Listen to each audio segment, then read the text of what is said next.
नमस्कार, मी पंजाब डक। आज आहे 28 जुलै 2025 श्रावण सोमवार मधला पहिला श्रावण सोमवार आहे। मी आलेलो आहे दत्त सहकारी साखर कारखाना शिरोळ दादांच्या कारखान्यावर आलेलो आहे। या ठिकाणी शेतकरी मेळावा आहे। या ठिकाणी बघा पाहू शकता या कोल्हापूर शिरोळ या भागामध्ये सूर्यदर्शन झालं आणि या ठिकाणून सर्वप्रथम ज्या भागात आहे म्हणून त्या भागातल्या सर्वप्रथम शेतकऱ्याला अंदाज देतो। तुमच्या कोल्हापूर जिल्हा, सातारा जिल्हा, सांगली जिल्हा या भागामध्ये आणखी 2-3 दिवस थोडं सरी चालू राहतील। पण तुम्हाला सांगतो की तुम्ही काय करा, 8 तारखेपर्यंत 8 ऑगस्टपर्यंत तुम्ही काय करा, ऊसाला खत घेऊन टाकून घ्या, शेतीचे कामं करून घ्या। कारण की 8 ऑगस्टच्या नंतर म्हणजे 9 ऑगस्टला कोल्हापूर जिल्हा, सातारा जिल्हा, सांगली जिल्हा, धाराशिव जिल्हा, लातूर जिल्हा, बीड जिल्हा, परभणी जिल्हा, नांदेड जिल्हा, यवतमाळ जिल्हा या भागामध्ये 9 ऑगस्टपासून पाऊस सुरू होणार आहे। म्हणून हा अंदाज लक्षात द्यायचा। आणि योगायोगाने कोल्हापूरमध्ये या ठिकाणी शेतकरी मेळावा आलोय, त्या कारखान्यावर शेतकरी मेळावा म्हणून या सर्वप्रथम कोल्हापूरवाल्याला सांगू इच्छितो, तुम्ही 8 ऑगस्टपर्यंत शेतीचे कामं करून घ्या। 9 ऑगस्टपासून तुमच्या दक्षिण महाराष्ट्राकडून म्हणजे कोल्हापूरकडून पावसाला सुरुवात होणार आहे। म्हणून हे अंदाज लक्षात घ्यायचा। साहेब, आमच्या विदर्भात आणि मराठवाड्यामध्ये काय परिस्थिती आहे? विदर्भ आणि मराठवाड्यात तुम्हाला सांगतो, आज आहे 28 जुलै। आजपासून तुम्ही काय करा, आजपासून सूर्यदर्शन होणार आहे। पण काय होणार आहे, दुपारनंतर ज्या ठिकाणी सूर्यदर्शन झालं ना त्या ठिकाणी स्थानिक वातावरण तयार होऊन तुरळक ठिकाणी पाऊस पडेल, म्हणजे हे अंदाज लक्षात येतात।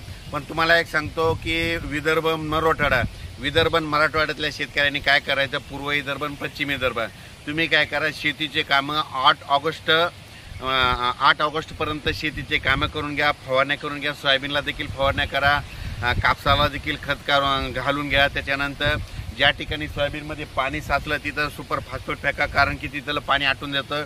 कापसामध्ये पाणी साचलं असलं तर तिथं देखील सुपर फॉस्फेट टाका, तिथलं आटून जातं।